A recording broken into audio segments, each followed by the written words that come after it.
समस्त श्रमिक कर्मचारी को मासिक 1500 टंका पेंशन मिल फॉर्म टी को यही भली आपण माने पूरण करि पारिबे। श्रमिक पेंशन योजना कौन एथिरे केउ श्रमिक माने शामिल हो पारिबे एथिरे आवेदन प्रक्रिया केमिति कौन रही आवेदन करिया पाई आवश्यकता डॉक्यूमेंट्स कौन सब लागिवो जार डिटेल्स यही वीडियो माध्यम रे मु आपण मानकु स्टेप बाय स्टेप जणाइबी सेति पई आपण माने वीडियो टी को बिना स्किप रे शेष पर्यंत देखंतु जहा फल रे आपण जानि परिबे बुझी परिबे। जदि चैनल ले नुआ करी आपण वीडियो टी देखुथांती ताहाले वीडियो को लाइक करी चैनल को सब्सक्राइब करी पाखरे थिबा घंटी चिन्ह को दबाई दियंतु। देखंतु सरकार राज्यर निर्माण श्रमिकंक पाई बड़ आश्वस्ति घोषणा करिसंती। 29 मार्च 2023 रे आरंभ होइतिबा मुख्यमंत्री निर्माण श्रमिक पेंशन सहायता योजना श्रम विभाग द्वारा परिचालित। एही योजनार मुख्य उद्देश्य हेउची वृद्ध अवस्था श्रमिक मानकु आर्थिक सहायता एवं सामाजिक सुरक्षा प्रदान करिबा। देखंतु वृद्ध श्रमिक मानक पाई प्रति मासरे पेंशन सुविधा उपलब्ध हेबो। देखंतु एही योजना अनुसार योग्य एवं पंजीकृत श्रमिक माने मासिक 1500 टंका पेंशन पाइबे। एही राशि सीधा सड़क सेमानक बैंक अकाउंट को स्थानांतरित हेबो। गुरुत्वपूर्ण कथा हेउची जदि जड़े पेंशन भोगी श्रमिकंक मृत्यु हुए तेबे तांको पत्नी को मासिक 700 पारिवारिक पेंशन मिलिबो।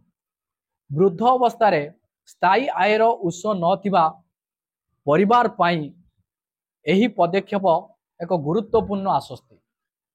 देखंतु एही योजना पाई किए योग्य हेबे।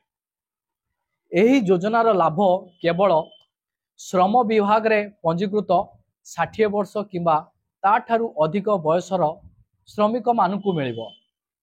जदि स्वामी एवं स्त्री उभय एही योजना अनुसार पेंशन पाउचंती एवं सेमानक मध्यरु जनकर मृत्यु हुए तेबे वंचित थिबा पति किंबा पत्नी पेंशन पाइबा जारी रखिबे। किंतु जदि विधवा महिला बयस 60 वर्ष रु कम तेबे से परिवार रो पेंशन पाइबे एवं 60 वर्ष बयस रे पहुंचीबा परे मुख्य पेंशन योजना रे शामिल हेबे। देखंतु जीवन प्रमाण पत्र एथिरे बाध्यतामूलक। पेंशन व्यवस्था रे स्वच्छता बजाय रखिबा पाई हिताधिकारी मानकु प्रति वर्ष मार्च मासरे एक जीवन प्रमाण पत्र दाखल करने को पड़िबो। प्रथम थर पाई पेंशन ग्रहण करने समय मध्य एही डॉक्यूमेंट आवश्यक हेबो। जदि प्रमाण पत्र समय मध्य दाखल न हुए तेबे पेंशन राशि को अटकाई दिया जिवो। आसंतु जानिबा आवेदन प्रक्रिया केमिति कोन रहिछि। देखंतु वर्तमान एही योजना पाई आवेदन गुड़िक ऑफलाइन रे ग्रहण करा जाउछि। आग्रही श्रमिक मानकु श्रम विभाग कार्यालय को जाई फॉर्म दाखल करने को पड़िबो। आवेदन फॉर्म को श्रम विभाग सरकारी वेबसाइट रु डाउनलोड करा जाई पारिबो। फॉर्म पूरण करी आवश्यक डॉक्यूमेंट सहित कार्यालय रे दाखल करिबा परे योग्यता जांच परे पेंशन मंजूरी करा जिवो। आसतु जानिबा आवेदन पाई आवश्यकता डॉक्यूमेंट्स गुड़िक कौन रही। देखंतु एही योजनार लाभ पाइबा पाई श्रमिक मानकु सेमानकर पंजीकरण प्रमाण पत्र आधार कार्ड सेमानकर बैंक पासबुक एक कॉपी बयस प्रमाण पत्र एक पासपोर्ट आकार फोटो एवं परिवार पेंशन उद्देश्य रे एक मृत्यु प्रमाण पत्र दाखल करने को पड़िबो। एही डॉक्यूमेंट गुड़िक श्रमिक परिचय एवं योग्यता जांच करने पाई आवश्यक। आसंतु जानिबा एही योजना काहेकि स्वतंत्र। देखंतु भारतर असंगठित क्षेत्र रे काम करुथिया श्रमिक माने साधारणतः अवसर परे पेंशन किंबा स्थिर आयर अभाव रखती जीवनव्यापी कठिन परिश्रम सत्वे वृद्ध अवस्था से आर्थिक असुविधार सम्मुखीन हुअन्ति।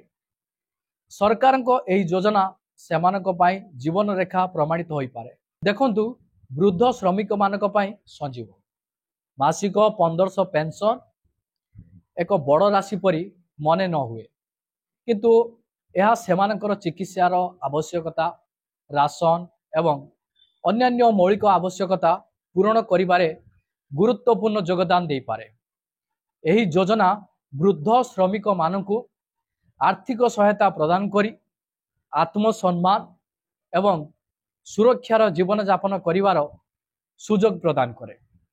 यह सहित निर्माण श्रमिक मानक पई अन्यान्य सुविधा सुजोग मध्य राज्य सरकार तरफ रही। एक रे आपण मानकर मृत्यु सहायता जदि श्रमिक मानकर दुर्घटना जनित मृत्यु हुए ताहाले सेमानकु 6 लाख टंका पर्यंत आर्थिक सहायता मिलिबो। यह सहित जड़े श्रमिकंकर स्वाभाविक मृत्यु हुए बा साधारण मृत्यु हुए तो से क्षेत्र में आपण मानकु 3 लाख टंका आर्थिक सहायता मिलिबो। 2 नंबर रे आपण मानक रही विवाह सहायता जदि महिला श्रमिक तांकर विवाह खर्च पाई राज्य सरकार तरफ 50,000 टंका पर्यंत आर्थिक सहायता मिलिबो। जदि जड़े श्रमिकंकर झियो विवाह करिया पई चाहुचंती से क्षेत्र में आर्थिक सहायता आपण मानकु 50,000 टंका मिलिबो। आपण मानकु दुईटी झियो क्षेत्र में आपण मानकु 50,000 लक्ष टंका आपण मानकु मिलिबो।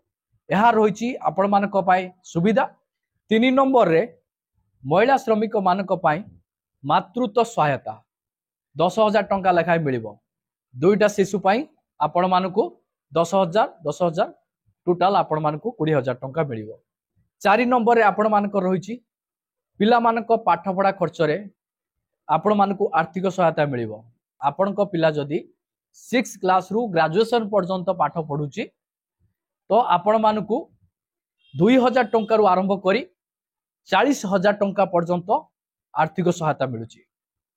यह सहित अन्यान्य सुविधा मध्य राज्य सरकार तरफ मिलता जमीती आपण मानकर सुरक्षा पाई टोल किट्स गुड़िक किनिबा पाई 1,000 टंका मध्य मिलुतला। साइकल पाई भी आपण मानकु टंका मिलुतला। उपकरण किनिबा पाई आपण मानकु सहायता मिलुतला, किंतु वर्तमान ए सब मिलु नाही। वर्तमान आपण मानकु 5टी सुविधा साधारणतः भाव में मिलुची। 5 नंबर सुविधाटी रही दुर्घटना रे आपण माने क्षतिग्रस्त हेले आर्थिक सहायता मिलिबो। जदि आपण माने संपूर्ण भिन्नक्षम हो गले ताहाले आपण मानकु राज्य सरकार तरफ 1.5 लाख टंका आर्थिक सहायता मिलिबो। यह सहित जदि आपण माने गुटिए आखि गुटिए गुड़ हरई भिन्नक्षम हो गले ताहाले सरकार तरफ आपण मानकु 80,000 टंका मिलिबो। तापरे आपण मानकर जदि 2टी आखि 2टी गुड़ न हरई जदि आपण माने भिन्नक्षम हेले ताहाले से क्षेत्र में आपण मानकु 40,000 टंकाटी आर्थिक सहायता मिलिबो। यह सहित श्रमिक मानकर शव सत्कार करिवा पाई आर्थिक सहायता मध्य राज्य सरकार तरफ मिलुची। एही भली सुविधा सुजोग निर्माण श्रमिक मानक पाई राज्य सरकार तरफ मिलुची।